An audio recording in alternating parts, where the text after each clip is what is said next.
Alright, we're going to be watching Crow. I was going to be playing Sojourn, Echo, and Cassidy. This is Silver 4 on PC on Shambali Monastery. How can I bring more impact to my team as a DPS? We got absolutely steamrolled on defense. I can take partial blame for my Sojourn slash Echo picks because I basically didn't do anything on them. I feel like the first 4.5 minutes are so egregious it's worth ignoring because TBH I was blanking out because I wasn't picking my comfort picks, Tracer slash Cassidy. As a side note, I've already seen this whole game. I think your Sojourn looks okay. I think your Echo looks very weak relative to Cassidy, for example, and even weaker than your Sojourn. I feel like you're not comfortable with the core gameplay loop of Echo at all. When I realized I wasn't doing anything with Sojourn and Echo picks, I swapped to Cassidy, and I immediately felt like I was doing a bit better. I would agree. I think you're actually a really significant impact. Unfortunately, my silver ass couldn't pick up the slack, so we couldn't push for the tiebreaker, though we got close. I would note that even though you played a lot better with Cassidy, you have a pretty significant deficit. Like, you have to do a full push because you lose the entire first defense, right? They push all the way, which puts a ton of pressure on you in the second round to have to push it all the way as well, which is not consistent. I would say only about a third of games end up pushing all the way, like capping all the points. So, I think your thought process is like the mistakes that you make earlier in the game make it harder for you to win later. In the same way that we think of it in like a sports context, like if we see hypothetically basketball, right? If we imagine an average game has, let's say, 100 points, if I give up 70 points in the first half, even if I play super well in the second half, it's really hard to make up the like extra 20 points that they got. Even if I play super well and I score, 65, our team scores 65, we're still going to lose by 5 in the second half. All right. Things I would like advice for: positioning, decision making, prioritizing targets, and anything else in general that you feel I'm completely missing the mark on. I'd appreciate if aim wasn't so much of a focus. TBA, I don't know if my aim is considered good or bad, but I've been steadily working on it, and I feel like it's just a matter of time put in. I would generally agree with that. I think your aim is fine, especially on Cassidy. I think your aim is actually good. I would say better than Silver 4 for sure. I would be surprised if you one-tricked Cassidy if you couldn't just climb from that alone. Yeah, I mean, in general, we don't have to talk about aim very much because I actually don't think your aim is a big issue per se. Okay, so key things that we're going to kind of note from this game. I think number one is that you die in just like kind of silly ways. Like there's just things that where you're like, you really shouldn't have died to this, and I'll explain like very clearly for every single time. But it's like peeking when you're super low or trying to like force a fight like unnecessarily. It just is not great. Which goes into number two, which is I think your peripheral vision is really poor. So I think you're good at focusing at whatever's right here, but for example, projectiles that are coming in the air at you, you don't seem to track them at all. Like there's not even an attempt to dodge them, and sometimes you dodge or like keep walking into them without seeming to register like what is going on. So for example, a Junkrat's like run in front of you, throws a trap across your screen, and then you immediately walk into the trap as though like that didn't happen. Again, it's gonna show up a lot. That's number two. Number three, I think you should know the damage breakpoints in the game. I think it's important for all heroes, but especially for DPS and support who are much squishier than tanks are. It's really important to know, can I actually die before I can do anything about it or not? So for example, Pharaoh rockets do 120 damage. If I'm dueling her as a Cassidy, I have 110 health. I'm at risk of getting one shot here. But I have 121 health. There is no way she can kill me in one rocket. She needs to fire at least 2 rockets to kill me, and that can make a big difference on whether I take a fight or not. So understanding damage breakpoints is really important. I mean, there's no easy way to do that. You literally just gotta look them up in the wiki and just memorize them over time. And I would say, lastly, staggering hurts you a lot, especially for your Cassidy. I think you legitimately could have pushed all the way on offense if you just didn't stagger so much. Like, you stagger almost every single fight by being the last person alive and then futilely trying to stay alive, but then not doing so, which is much worse than just dying with your team. Okay, so we're going to start here. Again, we're not going to focus too much on aim. I don't know what this is about. I have no idea why you popped that disruptor. Anyway, so we're spamming a little bit. This is, pretty regular. Obviously, if you have a tank to farm on, I'd be careful taking this angle, because you see, as soon as you step up like this, like you can get pretty low. Right, you get shot from the side. We're at 86 health. So just note here, what's the damage of the heroes out here? So Brig Whipshot does, I think, 80 right now. It keeps getting changed. I think it's like 80, 85. So, I mean, if you're under 100, I think you know you're going to die in one shot no matter what. You have Junkrat over here who does 120 damage with his grenade, 110 with the concussive mine, and then you have Torbjorn over here. Torbjorn does 70 with his projectile, and then Anna does 70 with her attack. So how can I actually die here? Well, Junkrat can kill me at 120 and below. Brig can kill me at 80, 85 or below. Torb can kill me at 140 and below because he does 70 damage, and most headshots in the game do double damage. There's a few exceptions to that, like Sojourn, but 140 is the one shot for Torb. Ana can only kill me at 70. So if I'm below 140 health, that's a danger, right? 140 or below, like this Torb can potentially kill me. The Junkrat can only kill me at 120 and below. Brig has basically no one-shot potential. Ana has basically no one-shot potential. So I'm just clocking this right now. I'm thinking through with my health, like, okay, what can I peek here? I think this disruptor is fine if you want to put a little closer to the doorway. Almost get the kill there. All right, still just poking away.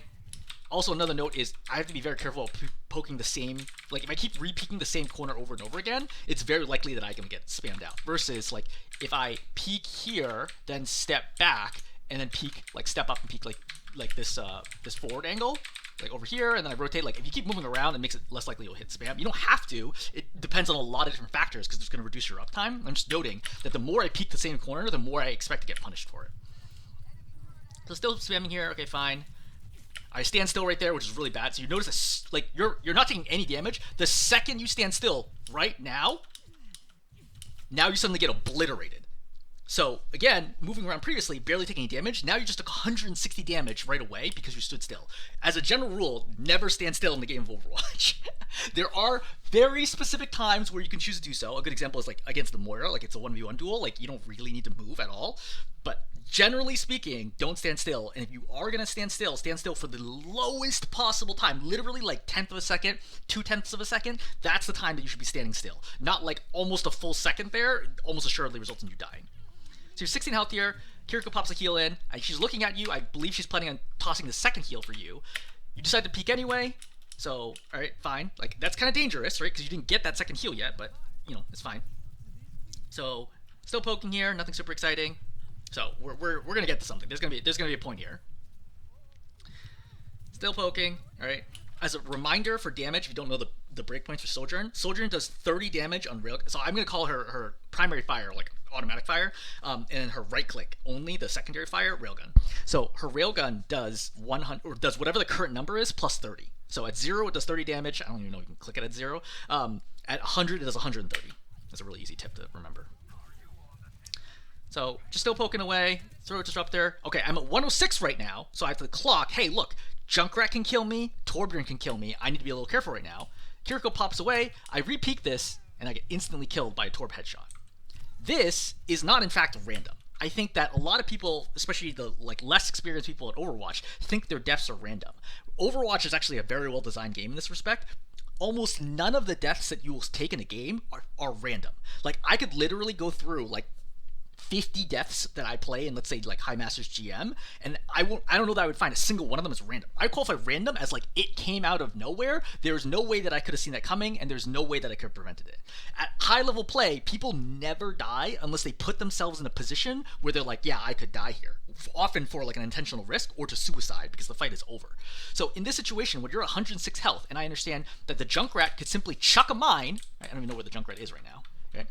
But, like, the Junkrat could fire a random grenade or mine over here and pop it in your face, and you would die instantly. Or the Torbjorn could kill you. And it's not like the Torbjorn... Oh, wrong Torbjorn. The Torbjorn's been spamming the same spot all the time, right? As I mentioned, if you peek the same spot, they're just going to keep spamming it, and eventually you're going to get popped. And if you're going to do this, you have to make sure you don't get one shot. This is a very, very important mistake that you have to avoid. It is not worth peeking here in exchange for the chance of getting killed. Even if this is only like a 25% chance of getting killed, it's not worth it. Just pause 1 second, right? Step over here, get a heal, right? Come back and do it again. Or you could go up into this room. You could slide in here, get the mini, come back and fight right away. You have a lot of options. You need to stay at a one-shot range. If you want to know, hey, look, how do I figure out one-shots without knowing, what are all the numbers in the game? Because obviously there's a lot. I'll give you a quick general rule. Number one is if you're 151 health, there's almost nothing that can one-shot you. The only exceptions are snipers. Obviously, Widow and Hanzo are the most clear ones that one-shot you even from 200 health. Ashe will not one-shot you. I think she does like 145-ish or something like that. 135, something like that. Not enough to one-shot you. Sojourn does 130, right? again, with headshot, she can go up to 195, so she can one shot you with the railgun. But like that's a charge up, so like we understand, like that's a possibility. Beyond that, you have 140 for Torb, Ferro Rockets obviously 120, Junkrat 110, 120. Cassidy does 140, right? 70 times 2. So at 151, there's almost no abilities that will one-shot you. Certainly not any random abilities. Like all those things, you're like, I know Hanzo's in the game. I know Widow's in the game. I have to play around that. That's like a huge part of their kit. May Icicle does 150 exactly. That's why it one-shots Tracer. Note that these are all changed when there's damage boosting in the game. This is one of the reasons why like higher rank players really hate Discord and Bluebeam from Mercy, because they mess up their instincts as to what they can do. Right? Because damage boosting can push somebody over a breakpoint, and a fight that was previously safe is no longer safe. As a general rule, I should play so close to cover that I can only get hit by one attack, like one significant attack, before I'm back in cover. They can never follow up on a second shot. Example, if I'm fighting a Cassidy, I'm at 200 health, I play near cover. As soon as he headshots me, I immediately go back into cover, and he can't hit the second shot, because it takes him half a second to fire again. So that's just an important way to think about it. So, again, if I'm 151, I'm safe to almost everything in the game in terms of one-shots. Once I'm down to 140, you enter another tier of attacks that can one-shot you, right? Torb and Cassidy are the two big ones to note. Once you're at the 131, right, 130 and below, you get a couple more. There's like not too many. Again, Sojourn body shot will now one-tap you. Ash headshot will now one-tap you. And then once you drop down to 120, almost like the vast majority of the roster has things that will one-tap you at that point in time, right? At 120, you're like definitely killable. So your entire gameplay here in terms of how aggressive you can be are based upon the amount of health that you have and what on the enemy team exists to kill you. If the enemy team is, for example, like Symmetra and Reaper and Ana and Lucio, they have like no one-tap potential, basically, right? Symmetra can only one-tap me at 100 health, right, with their right click. So I can peek this freely, even at 101, and take chances. But against this lineup, I need to be much more careful because the Torbjorn and the Junkrat can kill me instantly. Now, if you do not die here, and you just hold high ground, because you're playing the right position. If you hold this high ground, I don't think they're ever able to get anywhere here, because they have nothing that can actually dislodge you. The Torb can come here. He's not favored in the 1v1 against you, so if you hear him coming, he can definitely win that. So, like, you could hold this indefinitely and literally just full hold this point. But because you're dead right now, you lose the ability to win the fight, and then now, things are gonna go poorly from there. Okay, we're gonna rejoin. So, number one is, you want to get more value out of Disruptor, okay? You want Disruptor to be put ideally on a squishy, and ideally on somebody that either can't evade most of it, like they're stuck in a corner or something like that, or they have to walk through it to get where they want to go, or it prevents them from moving forwards, which gives you a chance to apply damage to the rest of the team, like it splits their team.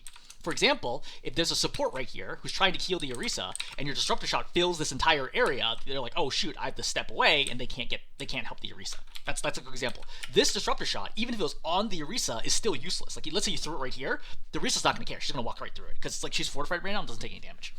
So, not any damage, but no meaningful amounts of damage from Disruptor. That's number one. Number two, let's think about the reads right here. So, I'm going to come back to the fight, and then the second I come in, what do I see? I see fortified Orisa, full health, walking to the left. Now, I may not necessarily know that she's full health, but I'm guessing contextually that if I see Orisa in the middle of the lane running towards my backline, she is probably full health. There's unlikely that she is taking any significant damage right now. So my goal here is not attacking the Orisa, it's what else is going on that I can help with. For example, I could help poke down this turret, which is applying a ton of damage, and it's killing my Junker Queen. All right, I could go after this Torb, right? I could even go drop this way and try to sneak behind the Torb and get a kill. All right, I could attack main if there are heroes there, which there aren't right now because your tank is super deep. But this is like the worst value. Even if you're hitting these shots, this is like almost no damage on the Orisa. Right? Like these shots right here, even if they're hitting, when she's fortified, she is not vulnerable particularly, and it's almost never the right plan to focus her unless she's like imminently about to die and there's no supports who can heal her. So because you focus on the Orisa, you take a ton of damage right now. Now your supports do a good job healing you up. You're gonna reload, you're gonna come back out again. So I see the grenade, so I see the Junkrat is starting to shoot at me. I understand right now that there's two pieces of pressure that I need to think about, right? This is number one, this is number two. Junkrat's coming in, every single grenade is 120 damage. Torbjorn is either gonna be 70 or 140 damage on a body shot, right? Body shot or headshot. So you combine these things together, and I am actually in extreme danger right now, despite being at 200 health. I need to respect this, and quite frankly, not peek this. It's not a good idea to assume that your enemies are going to miss you, because at higher ranks, they won't miss you, especially if you're playing the exact same spot trying to like sit here. So I need to give up this angle and just kind of spam maybe from here, right? Wait till the Junkrat's distracted, right? Get healing, come back, rotate, right? Play over here. I have other options that are not stand right here. You're going to sit over here and then you're going to die. So again, let's play it out in real time. You come out, number one thing, don't attack the Orisa, not going to do anything. Number two, disruptor shot, not valuable. Disruptor shot, for example, right here, a lot of value. But that's already bad. I take damage here. Supports do a good job healing me up. Okay, great. I step out, but I see this grenade coming. This grenade, I have to register that he's already attacking me. My Junker Queen's dead as well. I really do not want to die here. And then you get popped and you're going to die. So that's like an example of like the first death we saw, completely preventable. Just literally don't peek when you're below one shot potential. Number two is I peek really wide out when there's two high damage potential heroes here spamming me and I'm staying in the exact same spot, and then you get killed. So that's already two deaths that we picked up in like, 30 seconds or so, right? Apart from each other, max. And that's like costing your ability to defend this point. Your team's actually doing a pretty good job slowing them down, all things considered. But this is going to lead into like stagger territory where your team are just like trickling in constantly because people are not dying together. All right, you can come out, poke. Again, thinking about Disruptor, I want to think like, what are the odds that Disruptor is going to be valuable? The Junkrat's moving this way, but he's pretty far away and Disruptor moves slowly. By the time this gets to him, there's not going to be anybody over here, and it's kind of off target, but like you see, it doesn't actually apply any pressure, versus if I popped it over here, maybe it does something, or I just wait. It has a long cooldown, right? See, 14 seconds. It has a long cooldown here. I just don't think that you should pop it for things that are such low value. All right, beat is popped for some reason. You poke on the Ana, you should have killed her right here, and I'm not going to mention this from an aim perspective, I'm going to mention it from a timing perspective.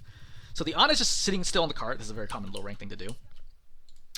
And we're going to start working her down, all right? Poke. Okay, great. 80, 90, 100. So just noting right now, what is the Ana at? The Ana's at 130 right now. I can just right-click her right now. No body shot, just no headshot. To the body, she dies instantly right now. It's not about the hit. It's that you're not popping the railgun as soon as you possibly can. But I can understand, like, it's kind of hard to tell, like, is it actually 130? But once she starts dropping below, like towards that fourth box, now we're looking at 100 health plus a little extra. 130 already does 5 boxes. At this point, your cross is on target, just hit right click, she dies. And you see that you're just like too slow here at recognizing, oh, I can get the kill right now. So that's something that will come with feel and experience, but I'm just noting you want to hit that kill potential as soon as you possibly can, right? Don't wait for like, oh, let me make sure they're definitely going to die from this. Like, there is a much earlier moment. Like, I think it's better to pop it too early than it is to pop it too late, because then you'll get a feel for like how often they survive, and then you can start waiting a little bit longer to confirm the kill. But the Ana should be dead right now.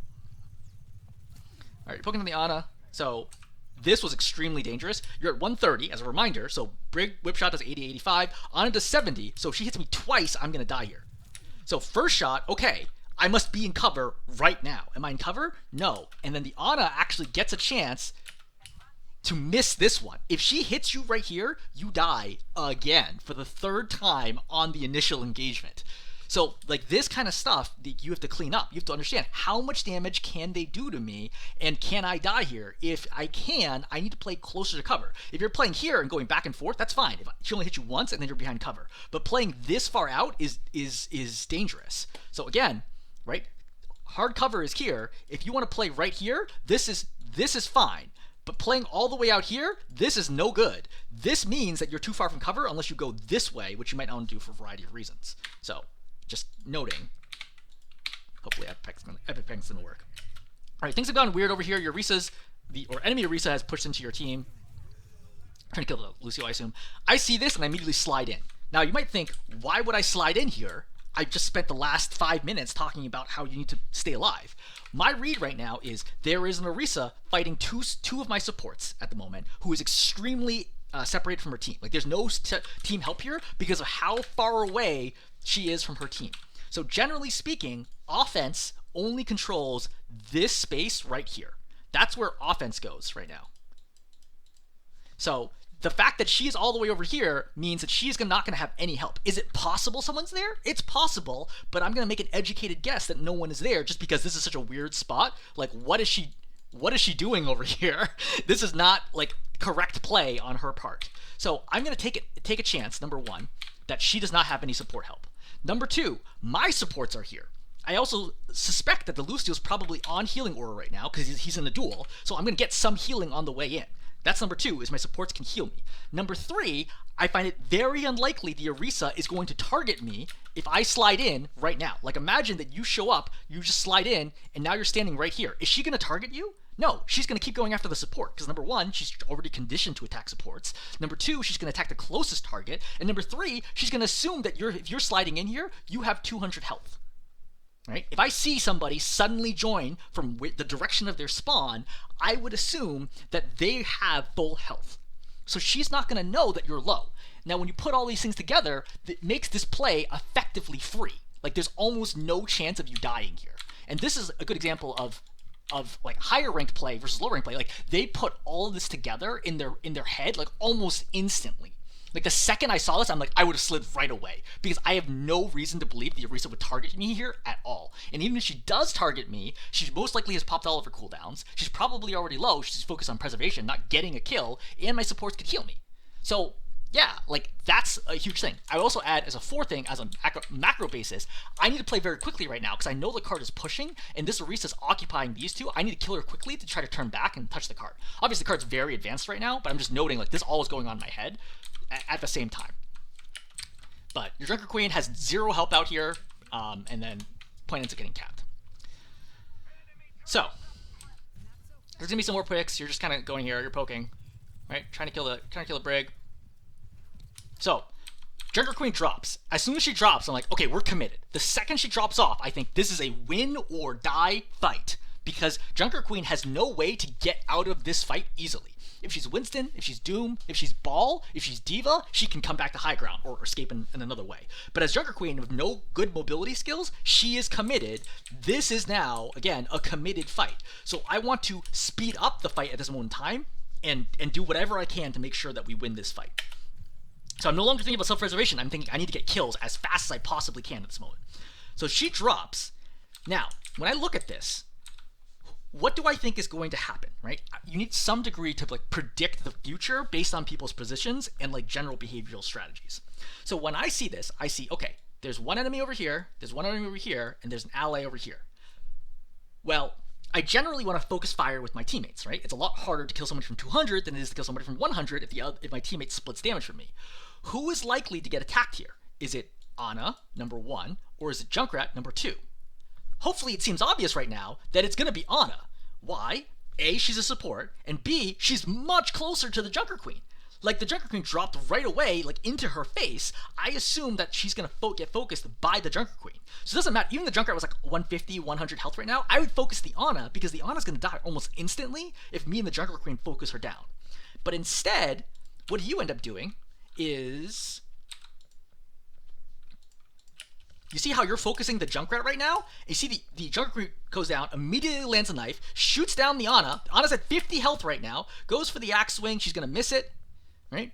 And you see the Ana sitting here, she's got 25-ish health right now, and even just a tiniest amount of poke damage kills the Ana. But you don't, like, kind of register any of that.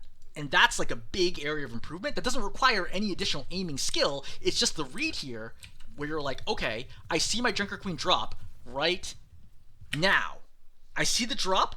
I'm like, okay, Junkrat shooting. I don't care. Just kill the Ana. If I don't feel safe up here because of spam, drop and kill the Ana. Because as a reminder, this is a fight or die situation. The Junker Queen has no way out, which means I am also committed. There is no escaping here. We either win or we die.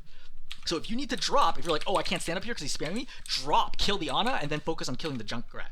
Even if you die here, fine, so be it. Your Junker Queen's going to die as well, so you're not going to stagger because you're going to be with your tank. Again, note how low the Ana gets here, and you're constantly just focusing the Junkrat.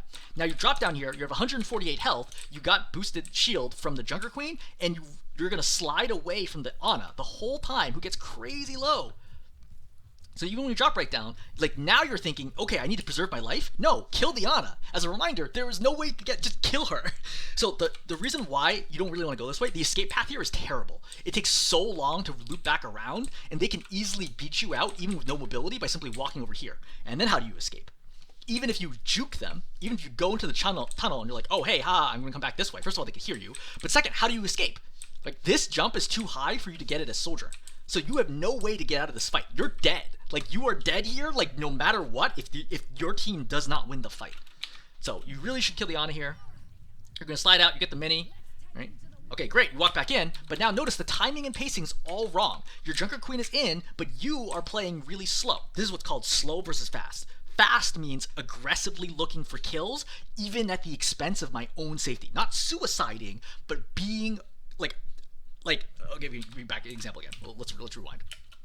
So, right here, Junker Queen drops. Let's talk about slow versus fast. Slow is, I'm going to sit over here, right, and maybe like try to poke the Junkrat a little bit, or maybe rotate this way and try to find an angle. That's slow. Fast means I drop and I immediately kill the Ana, right, or try to kill the Ana.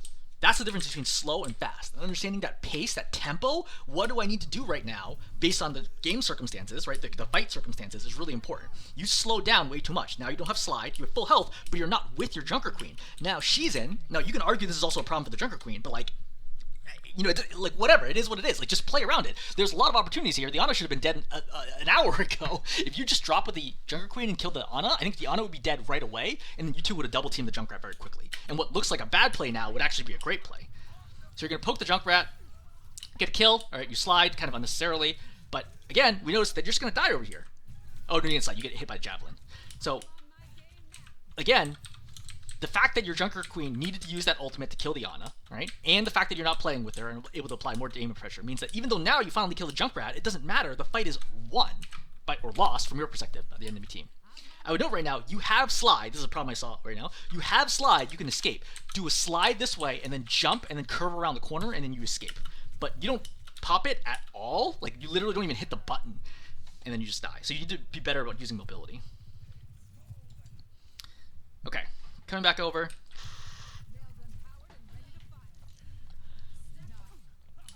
Again, this Disruptor, not good value. So they can just walk in front of it and play the corner. If you want to do this, pop it like in the middle. But either way, it's only the tank right now. Disruptor shots on tanks are not good value. So Torb is going to die right now. You're going to see this turret and you're going to focus this down. This turret does not matter at all. Why? Because the fight is not going to happen here.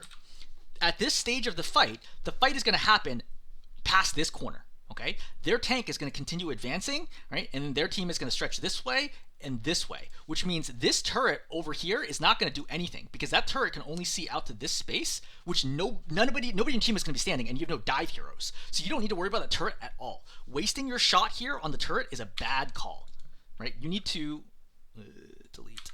You need to like kind of read like this turret is actually harmless and save this railgun for a squishy or even burn the Orisa, whatever you got to do. All right, she's nanoed. Backing up here is generally the correct call. So there's nothing you do here. I would note that this is another fight or die situation. I don't want to survive here, okay? This is not relevant at this point in time. I need to stop the cart from capping. I understand the Orisa has zoned my Junker Queen because I can see through the wall and I can just know Orisa's really good at zoning Junker Queen. I need to come over here and touch this cart. And if I have to die for the cart, I will die for the cart. Why? Because if I don't touch the cart, they're going to win the point anyway. And even if I killed literally all 5 of them after this, their spawn is right here. So all it buys is like 10 seconds of time, if that. Because remember, the cart doesn't start moving right away. So even their death period there doesn't change the cart progress. Ultimately, it's all about the objective here. Okay? My death means nothing if like I can't actually stop the cart from moving. I have to go forwards. Because if I slide forwards right now, right, as the cart gets very, very close, if I slide forwards right now, am I going to die? Oh yeah, you're going to die. I mean, to be clear here, there's like no real survival case scenario, but I'm just trying to bleed time off the clock and give my team a chance to turn, right? Especially if I don't know the ultimate status, if I don't know, like, does Lucio have beat? Does my Junker Queen maybe have Rampage? Obviously she won't from last fight. Is Kitsune going to happen? Could I get saved by my Lucio, my Kiriko? Like, there's a lot of possibilities here, but right now, your Lucio, like, walks in. Okay, great. Like, if that's going to happen, honestly, it's better for Lucio to stall here instead of you with your ultimate. But I don't know that you knew that, because it looks like you're not even getting in position to touch the cart. At this moment in time, like, Lucio goes, and you're like, oh, okay, cool. But just noting for the future, if necessary, even the DPS or supports or anybody, Mercy, stopping the cart before it caps is, like, priority number 1 for defense. Unless it's so obvious that you have no possible chance of holding this and you're going to fight for the next one, which is highly contextual. But as a general note, you need to stop the cart. Okay, so I've ulted it right now. I gotta play fast right now because again, not a lot of people here. Lucio's trying to do his best to stall the cart. I need to pop ultimate and go right away and start making a play. So you see, like we're not real. There's no sense of urgency here. But the second I see my Lucio go, my Lucio was like in mega trouble, right? Like he's trying his very best to stay alive on the cart and stop it from capping. I need to help him. I can't be abandoning him in this moment in time. Like this is the moment where you pop ultimate and you pop off. Like this is the moment where you go in. You're like, I'm gonna kill everybody. The second that turret drops, just pop ultimate and just try to kill literally everybody. Anybody you can. Supports, Torb, anybody you can. Because there's no win condition here unless you get kills. The rest of your team is zoned here. One's respawning. The Lucio's stalling. Just go for it. I think this is 100% just go for it right here. Especially since you're going to switch to Echo after this anyway. So, like, you need to go for it. You go for a mini despite being full health right now. Right? You're still not looking to fight. And now you're just kind of walking away. And now you slide away. And, like, what's your plan here? And now they've capped. Again, right now, if you popped ultimate and killed all 5 people here, the value of that is near 0.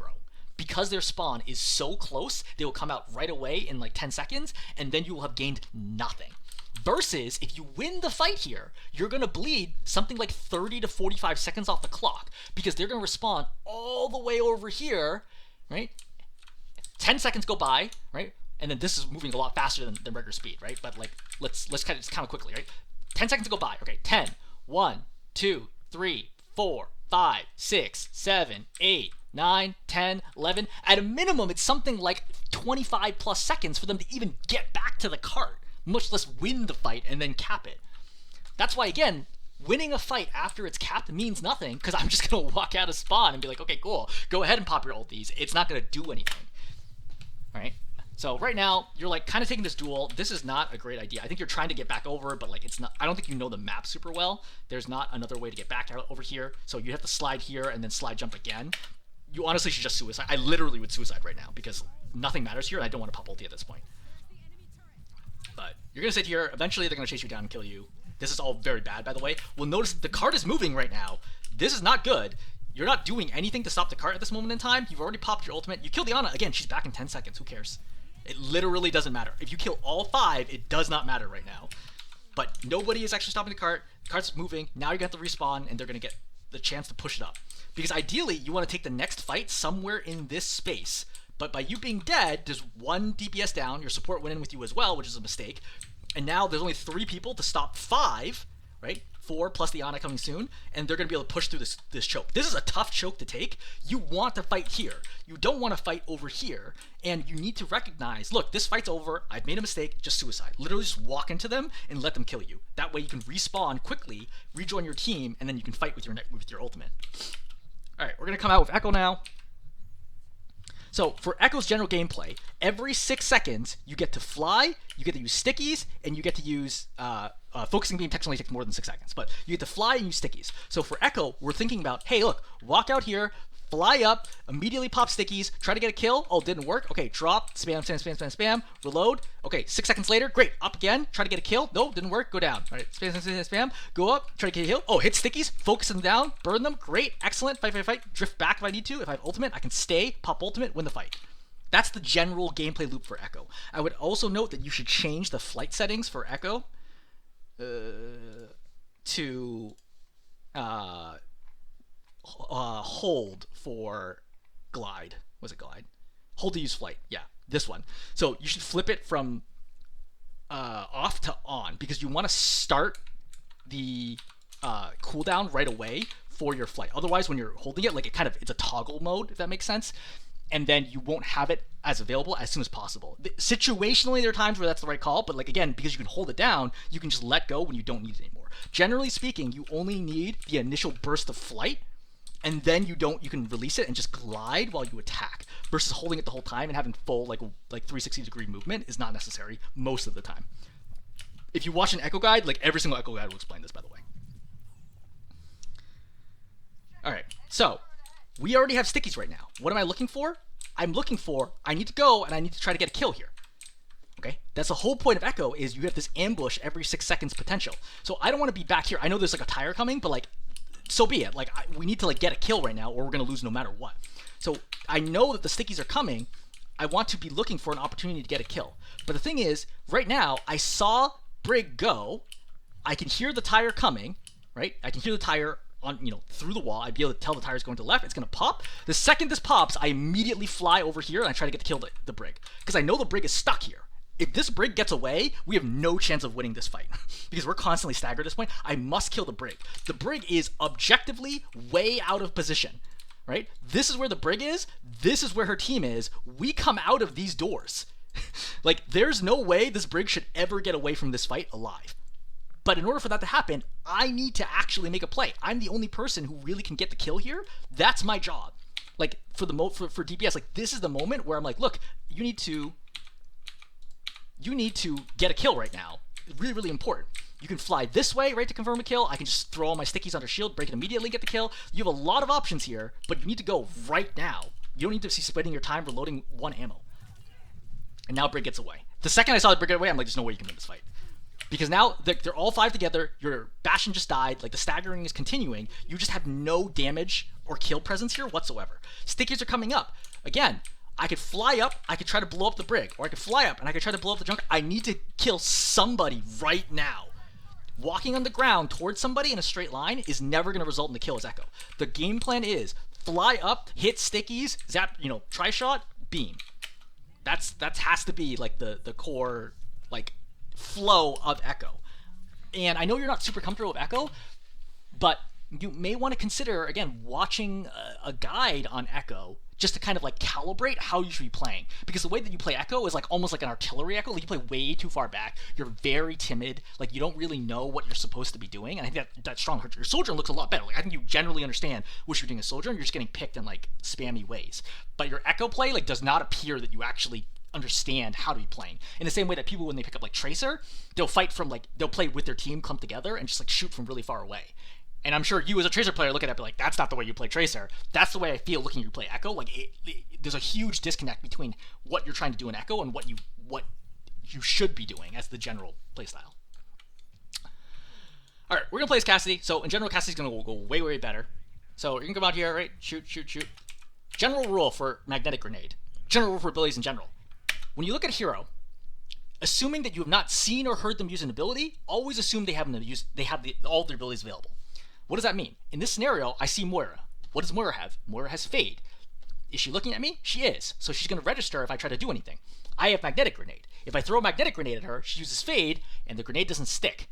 So my goal here is don't throw Magnetic unless I know she doesn't have Fade, or I think she won't dodge it because either I'm super close to her, right, and she doesn't have, like, the reaction time is too hard, A, or B, I'm coming at an angle where she doesn't know that I'm coming. So for example, if I'm over here, right, obviously this will never happen often, but I'm like over here and I throw a magnetic at her, she's probably not going to realize the magnetic's coming at her and it'll stick her.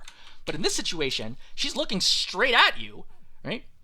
You're going to throw this magnetic, even if this latched onto her, which I don't think it would work, right? She's not going to die here because she would just sit around the corner and she'd be fine and she'd fade right after that. So this is not a good magnetic, and that's a general tip for you playing Cassidy is your magnetics are pretty bad overall. Your aim is quite good, especially for this rank. I think your aim is significantly better than low silver, but the ability usage here is not ideal.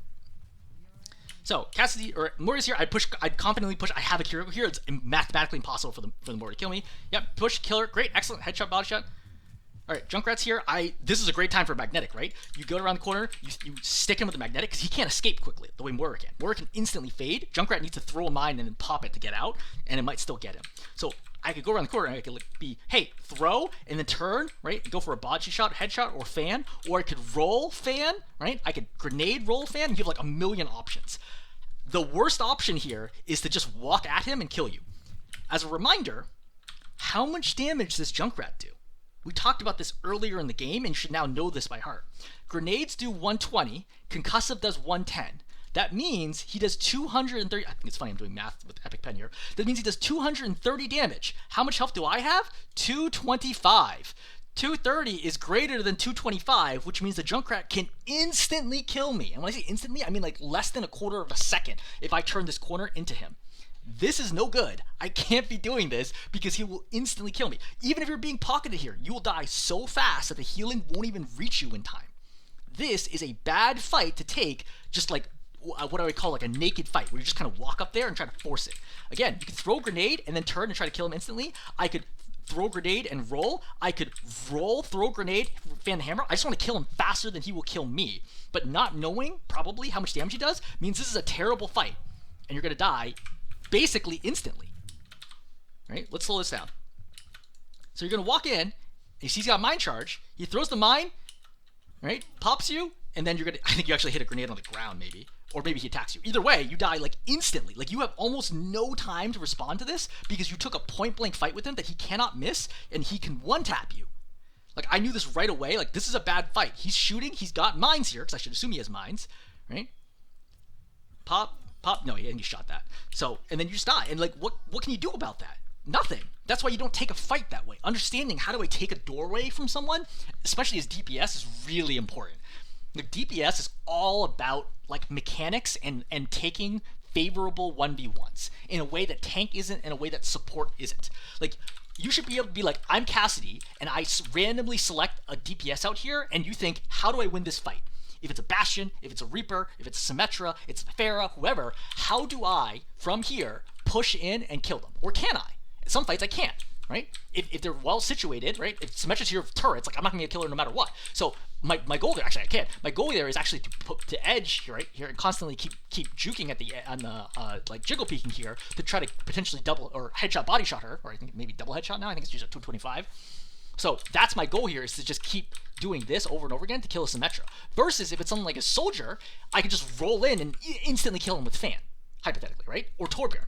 Like that. Those are things that I could do depending on the matchup. You need to know, and this is one of the reasons why I say that people should play the smallest possible hero pool that they can to get great at this game. And when I say great, I mean like Masters Plus. You need to understand every single 1v1 matchup in the game. Literally every single one. I don't know how many heroes we're at, right? Like 40? Every single 1v1 matchup in the game, I must understand at a theory level, what should I be doing here against this hero? If you are improvising, like, oh, I have never played Sojourn versus Symmetra before, you are in trouble, because anytime you're improvising something, you're going to play worse than if you know the optimal way to play that matchup. So, just noting here that, like, this is like the kind of stuff that pops out to me where I'm like, I don't know that you knew what you were supposed to be doing here against the Junkrat, and as a result, you die in a relatively silly way that shouldn't have happened. Alright, come out. 6 is super overextended, right? You hit him with the magnetic, and he's going to die here. 100% his fault. But again, this is Silver 4. Like, people make mistakes. You take advantage of them. Great. He definitely was not expecting to take that much damage from you. Turret's here. You get bounced over.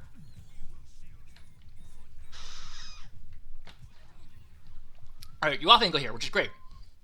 So you're going up here, right? Again, you're excellent duelists. Cassidy, one of the best close and medium range duelists in the game.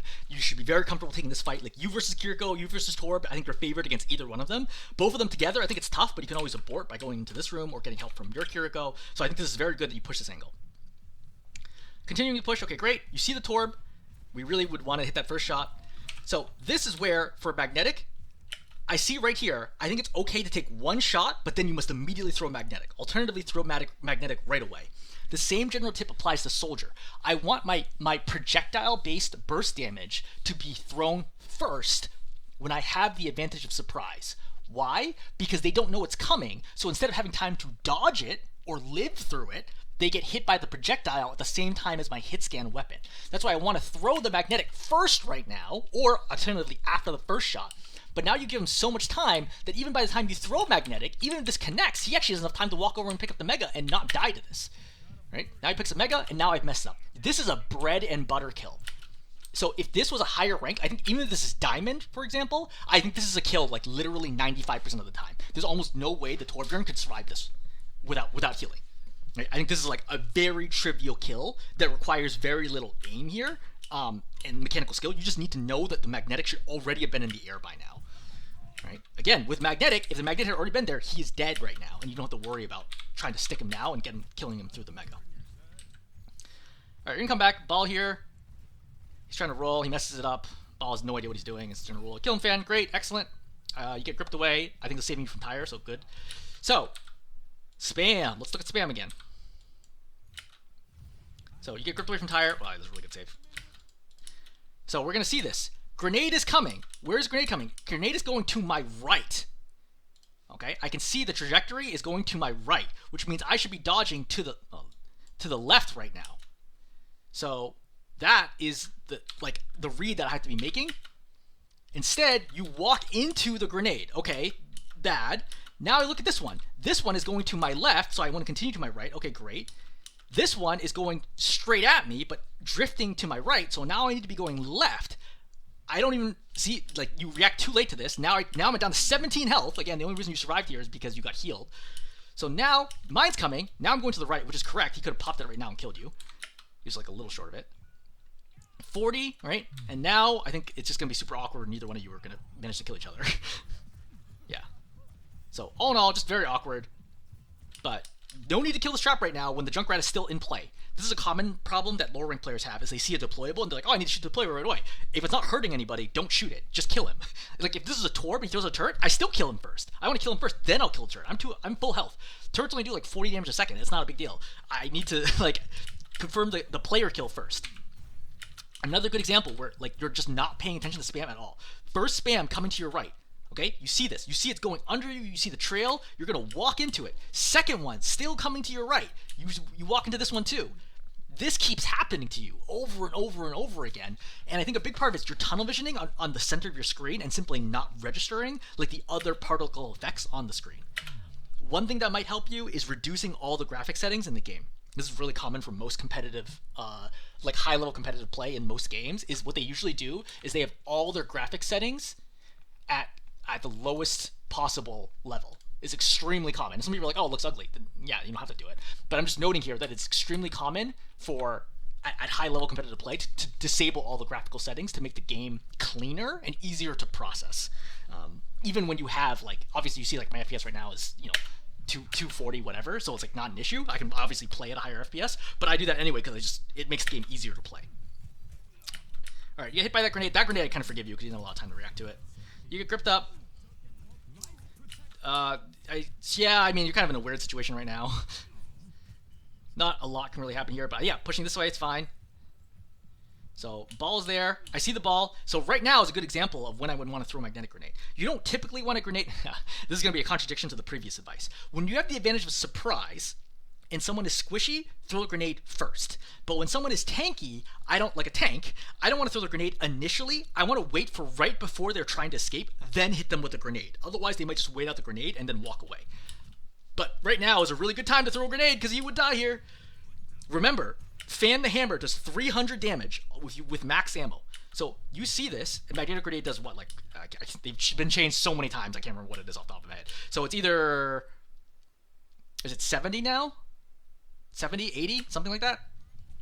It's been all over the place. But right now, I could grenade, right-click, roll forwards, right-click, and the ball dies. There's literally no way mathematically the ball could live if I do this. So that's an option. That's a one-shot potential kill right now. But even at this point, I could still throw a grenade and prevent the ball from escaping. But you're like kind of late for again. The ball drops down to only 100 health. Should have killed him there. All right, try to kill the turret. Kiriko's in. So the second I see that jump in, I kill the Kiriko. Forget the turret. The turret's not a big deal. Like, even if your Rancho doesn't care about the turret. Kill the Kiriko. Kiriko has no way to escape. This was the key. Like, this is what, like, the things that are happening on the edge of your screen, like, you just miss this all the time. Like, you need to see the flash right. Where is it? There. Right there. Plus, you'll hear it, too. This is your number one target. Kill the Kiriko. She has no way of escaping. All she's going to have, at most, is Suzu at this moment in time. That's her only option, and she's stuck in the open. She should die right now, but she's instead trying to focus on keeping her ball alive. I mean, killing this turret is really not a big deal. Again, notice how when you stand still, you get absolutely melted, even by a tank. Alright, turret's dead. I would walk to the right now, because you're full health, and you saw the ball swinging left to right. Like, these are the... okay, backing up here a second. I think the game at this stage of your Overwatch career, I think the game still just goes way too quickly for you, because I see the ball, right? You kill the thing. I see the ball swinging this way up into the air, which means he's going to go up into the air over here and then potentially slam down depending on how much health he has, which I don't know because I may not have damaged him recently. So as a result, if I'm going to path here to kill the ball, because the ball is very extended, right? He's super away from this team. I don't path to the left. I path to the right because I'm looking to try to kill the ball right now. but instead you path to the left, which means that you don't have any opportunity to kill the ball. And as mentioned, the ball slams, but if you've been over here, you have an opportunity to, for example, do a right click, then grenade, then right click, right? Then roll right click, and he dies. You have like a lot of options right now. This magnetic is way too early. Look how much health he has, because you should shot him now, so now you for sure know he has health, right? The adaptive here, which I would expect because I've not seen him use adaptive recently, he has gotten what, like 300, 400 health out of this?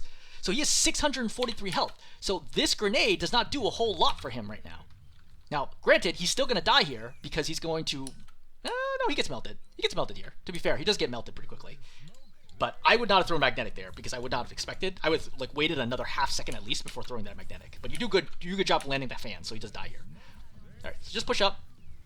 Don't run away from the Moira. Good tip is take every single Moira 1v1. As DPS, take them all. Every single one. You're not going to win them all, but take them all because you should win this. Like, you are favored from a balanced perspective of winning this. If you have full health, take it. She's attacking you, and you notice that as soon as you start taking damage, right now, you're like, oh god, and then you start trying to run away. Just, there's no reason to run away. I don't even need to dodge. She's going to hit me no matter what. She's a flat 50 damage a second with her leech. Fine. As long as I do more than 50 damage a second, I win this fight. It's a little more complicated than that because she gets like 24 health and healing. But effectively, I will win this fight. I don't want to stay far away from her. I want to be point blank because you're not going to miss many shots here. You're going to miss more shots here. You're going to miss even more shots the further back you go. I want to get up in her face, right? You stuff the barrel into her chest and then you just right click and then she dies. So, like, make it easy on yourself by getting really close and then killing her very, very quickly. But you're, like, kind of playing as though she's, like, any other hero that, like, oh, maybe she'll miss, maybe she'll hit. Don't worry about it. Just walk into her and kill her. All right, Coalescence gets popped right now. So, you have a few possible options. Number one is to take cover, which is what you ultimately do. Number two is to immediately pop High Noon. Because High Noon, even because she has health regeneration during Coalescence, but she can't health regenerate at one shot. So if you pop High Noon here, probably she waits until she knows it's going to kill her, then she fades, then you wait until after she comes out of the fade, and you kill her. If she fades somewhere where she can't be killed, like she fades over here and leaves, great. You just countered Coalescence for High Noon, which is great. High Noon is one of the worst ultimates in the game, so getting any value out of it is totally worth it. And right now, she has the ability to attack like multiple members of your team. I think popping High Noon here is a perfectly fine call, right? And just have the Kiriko heal you. So you pop High Noon, but it's too late, and she's not visible. Right? Too late on the shot, and she just walks away. So, again, we see bad magnetic grenade, right? She's far away from you. I know she has fade. Why am I throwing magnetic? This is a bad call. I want to wait for a better opportunity. Just shoot her regularly. Now, over here, I throw magnetic, she dies. Right? There's no way she can escape here. But this is a mistake from her to begin with. All right, we die over here. So how do we die? You see this trap? So, we're shooting, okay? We're shooting. Again, we're looking at the ball. Okay, I see a Junkrat.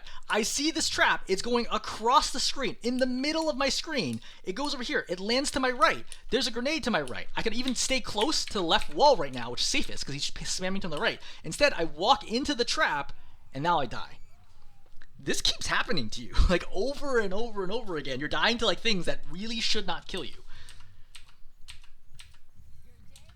All right, we're coming up. Ball's messing around the back line. The ball is not good. Like, obviously, everyone in this game is over 4, but I think that do not think the enemy tank is a ball main. All right, tree gets popped. You ate that spam again. Again, we see you're just not paying attention to spam at all. Right? You turn. I see this grenade. It's coming down. There's a lot of time to react to this. You still walk into it and you eat it. To be fair, I think it splashes instead of hitting you directly. Ball goes. Okay. My options are, I can go after the ball or I can go after the Moira. I want to go after the Moira because the ball's full health right now. I can't do anything about it. Best case scenario, I magnetic him so he can't slam, but otherwise you can go after the Moira. But you roll, but why are you rolling right now? I think you have full ammo. Full ammo or near full ammo. Right, that's just one shot. So you have 5 ammo right now to kill this Moira. I think your roll maybe is for get away from the ball. In that case, you want to go forwards. Right, you roll and you kind of go in, you still get picked up. Unfortunate. You definitely should not walk this far out because now you can't get back to cover quickly or easily. But fine. Go for the Moira. That's fine. So one thing I can think about here is left side of cart dangerous, right side of cart safe. I can go right side, path over here, and kill the Moira or force her to fade back to our team. Ball comes in right now. You're super low. You roll, but you're actually in the open. At higher rank, you will instantly die right now. But when you go through, you should at least pick up the mini. You don't pick up the mini. Yari's gonna come out here. The second this happens, I take this fight. there's no way to escape or evade at this point in time.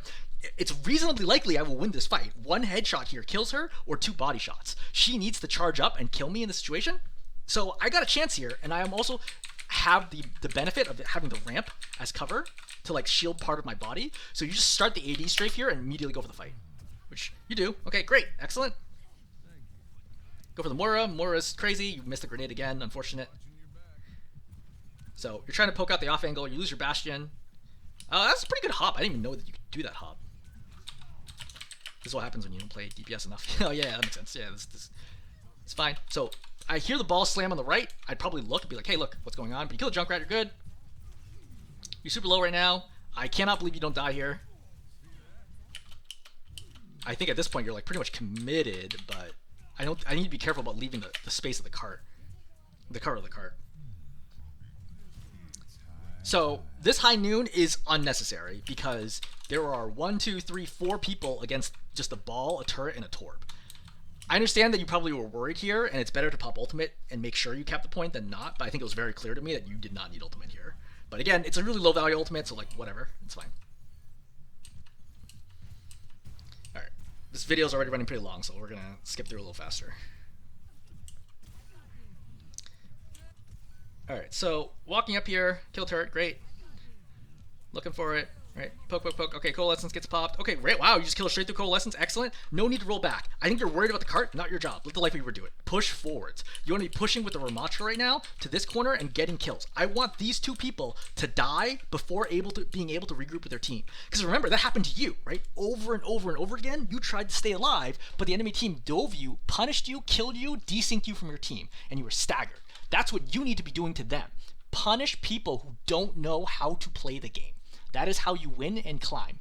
Because these 2 people, once the Moira died, should have been like, we should just stay here and die, because there's a very high chance that you and the Ramattra will prevent them from escaping, and their deaths mean nothing. If they die right now, they're just going to reset with their team. It's fine. It wastes only like a few more seconds. But if you catch them out, like especially once they get all the way over here, that's literally like a 20-second plus stagger on them, which almost guarantees you're going to cap the point successfully. You playing the cart right now is a mistake. You should almost never be on the cart. Unless the cart is at 0, you should not be on the cart. And if somebody else is near it who's going to the cart, let them cap it. Don't sit on the cart with them. So you see right now, your Ramattra is fighting multiple heroes. If you're out here, you can change this. You can kill them. Remember, you go out here, 3 tap the Junkrat, right? 4 tap the Torb, kill the turret for him. Like, there's so much value to be adding, but playing this passively means that your Ramattra's hung out to dry, and he's going to die here. Maybe not. He gets back in time. So Yuyari's going to sneak up on the backside. As soon as she does this, I throw Magnetic. Why? Yuyari has no ability to dodge once she pops her ultimate. Like, the dodge. She doesn't have, like, a fast burst movement anymore. So when she's in the air, I want to throw Magnetic to shut her down and pull her out of the air, which will make her a lot easier to hit, because she'll then be on the ground. So it also potentially could mess up her aim for the Captive Sun. So I would throw this grenade right away and then try to kill her. I still would throw the grenade right now. Like, at any moment in time, I would try to throw the grenade and try to get her out of the air, because now she's freely able to do whatever she wants. And now, with my team dead, I need to make a call here. Do I think I can live? If I can live, live. But if there's any doubt here, even if there's a 10% chance of me dying here, I just die. Because my death means nothing. If I die here, I will reset with my tank and my Life Weaver who just died anyway. I'm fine. Trying to live here is a mistake if I don't manage to live. Guess what? You get dove by the D.Va, you are flanked, and you die. This is a massive stagger. Notice the fact that the Life Weaver and Ramattra, who just died, have spawned and are walking out, and you haven't even spawned yet. This is what I mean by staggering. You do it like all the time. Very rough. So finally you come, right? Again, you're like 10 seconds-ish desynced from your team. Regrouping. So, with the D.Va, Torbjorn gets popped. Oh, Merry Molten Core. I didn't realize that they had Christmas music. Trey, you try to hit it. Yeah, I think that's a good job, right? You shot it once, rolled. I think that was good. I would not walk through the Torbjorn lava. That nearly killed you. It does way too much damage. So, again, you're getting completely blown up. You gotta slow down, right? There's just too much spam right now. Ramattra ulti gets popped. I think a reasonable high noon would have been right now with your Ramattra. So right now, you could have popped... actually, I would roll forwards right now, but you don't have to roll. You need to get a little more space. I think right now, just killing the Junkrat quickly or popping ulti is... Either one is viable at this moment in time. Eat the Junkrat mine, or grenade. Just shooting. Not doing a whole lot here, honestly. I think you're also getting kind of low from the spam. Are you pop high noon here? Because none of them are looking at you. That's fine. Okay, we get the kills there. And we're ultimately going to get the cap. So, Brig goes away. What's my goal? Go forwards. There's somebody on the cart. Don't worry about it. Let them stay on the cart. It's their job. Roll forwards. If you lose the game because your Kiriko leaves the cart to like follow you, so be it. But I'm telling you, you need to develop good habits now. Roll forwards right now. Kill the Brig before she escapes. You do not want the Brig to regroup her team. Because see how close the Brig is to you at this moment in time? Right? Now. The second I see this, she misses it, I kill her. I just roll forwards. I roll forwards and I kill her, right? I roll forwards, right-click the break shield or get her low, reload, kill her. Your Kiriko's here, right? This is like, it's mathematically impossible for the Brig to kill you. Literally, if this is a GM Brig, she cannot kill you because the Kiriko will keep you alive even if you whiff every shot. So you need to immediately be like, okay, I roll forwards and I just constantly shoot her as much as I possibly can. There's no way for her to escape this. She's the same movement speed as you other than the shield bash. Now what's she gonna do? Shield's already broken at this point. I poke. She's never gonna get to this mega and dies. So not killing the Brig here is like is a huge problem because now the Brig's going to be in the next fight. All right, they're going to let you cap, which is a mistake by their part, but fine. Going forwards, going for the Moira. Yeah, this is good, right? This is you just like, hey, look, I don't care about your damage. You see that she has no fade, right? 1, 2, 3. You're not trying to dodge at all. This is great. This is what we're looking for. The Moira has no way of killing you, other than like taking 4.5 seconds to lead you down. So like, just go ahead and take the fight and kill her. All right, Lava, Lifeweaver's pops tree for some reason. All right, I see the Brig. So Brig's a possibility for a kill. I can hear the shield bash on the right side. Yeah, moving forwards. Okay, Diva Bomb gets popped. When Diva Bomb gets popped, I'm gonna back up here because I don't actually want to get stuck out in the open because if it stays here, I get popped. But you're going to roll the exact right timing, which is good. Unfortunately, it kills too. As soon as this happens, I just give up and die because I don't think there's a realistic way that we're going to be able to win this. This is going to be a 3-on-5, and they have short spawn, 3-on-4, but there's going to be 5 shortly. I think there's almost no way. Like, right now, there's no way that we're going to win. I probably suicide or get out right away. There's no way that you're going to win this. Right? So Kiriko tries to get out, gets staggered. You get low. Are you going to get staggered here? Well, you said we're here, you stay on the Mega, Diva pushes you, oh no, I'm in trouble, I'm trying to stay alive, I'm trying to demech the Diva. But like, if you die here, massive stagger, oh look, May's here. To be fair, you did kill the mech, but this is a big stagger from you. And trading 1 for 1 is not good when you are expecting to climb, because that means you think you're just as good or worse than the opposing player. You should always expect, I am better than the opposing players, I never want to trade evenly with them. I only want to trade positively for them. So, this is no good, right? Notice your whole team is here. Your team is ready to go, right? Your Ramatra's coming out. You just died. And because of this, I think this is going to prevent you from having any meaningful impact. Right? Look how much fighting has happened. Like, if anybody dies here, you have no chance of winning this fight. Because you got staggered. All you had to do was die. Like, no one's asking you to have amazing survival skills. Just be like, all right, fight's not going to work. Like, it's, 3v5. There's short spawn situation, they pop coalescence, just suicide. It's okay. Right? You can try to get a kill while you're at it, but like don't like try to run away and then get picked off and die. But Bastion's already dead before you even really get here. Right? The Bastion gets picked when you have almost no ability to play off of this. See? The Bastion's dead right now. That's not really the Bastion. I mean, it's like sort of Bastion's fault, but like it's mostly your fault because if you'd been here, you could have taken some pressure off the Bastion. You could have killed whoever was killing him. You could just trade for him. You have no options when you're dead and staggered. Alright, over here, pushing. I'll go for the Moira first right now. You can see the Moira's leeching. She goes after your Ramatra. Again, like the tunnel vision here is strong. Right? I see the Moira on my screen right here. One body shot here kills her. Like you're just continuing trying to shoot the Diva who's even matrixing right now. Right? You could have rolled to the right and killed the Moira. I would kill the Diva right now. I see that she's out of matrix and she's low. Like now if you want to get the kill, right now she has no matrix. This shot misses, this would have demeched. I would roll forwards right now and demech the Diva. There's no way we win this if we don't kill the Diva right now. You must demech the Diva. Now you're playing back in cart, which is unfortunate. I know the May's here, but you got 2 supports. You can't beat 2 supports. You should demech the Diva. For the record, for May, when she's coming out of Ice Block, play on top of her. That way, when she walls, you'll get lifted with her, and then whichever side she goes, you can drop with her and get the kill. But you see how you step back? Otherwise, this would have lifted you on top, and then you could be right here, and you could kill her immediately after she comes out of block. Throwing a grenade here is reasonable. She has no way to stop this. She has no ice block. She has no wall. This is a guaranteed kill if you throw a grenade early, right? But it takes too long. Like, you're just too slow with the grenades to get the kills. Too slow, too late, one or the other, pretty consistently. I don't think this is a good ultimate. So, first of all, D.Va's never going to die to it because she has Matrix, A. B, Brig has a shield, so she's not going to die to it either. So, in a situation where there's 3 of us and I'm the only DPS and 2 supports, I'm the only one who can get kills here. My goal here is not, I need to pop high noon and zone them, especially understanding the spawn situation where they're going to come out here a lot faster. My goal here is I need to walk forwards and kill the Brig. I literally just walk forwards on a straight line right now because I'm going to be double pocketed, right? By the Life Weaver and the Kiriko. Just walk forwards, get double pocketed. I'm getting something like 120 health a second or so, and just kill the Brig, right? Right click her shield, then kill her after that. You're like, there's too much fear here in your eyes where you're like, oh no, like, am I going to do something? This is no good, right? Now your supports are forced to walk up to try to get the kill. That's when you know you messed up. Like, you do much more damage than them and much more consistently, but your supports are like, we need to kill this Brig. She's stopping the cart from moving, and we want to get the staggers here, but you're the one who's like, oh, I'm just holding this high noon over here, and now they pop Matrix. And now she comes forward, pops Rally, and stuns you. All of that was a waste of time. Like, you had a moment here where you can make a big play before you pop high noon, right?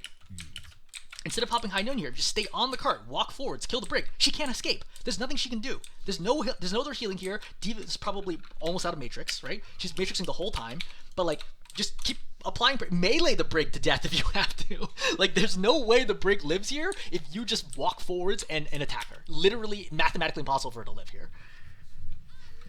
But with Rally, now you get stunned. I kill the Brig because she's way too aggressive.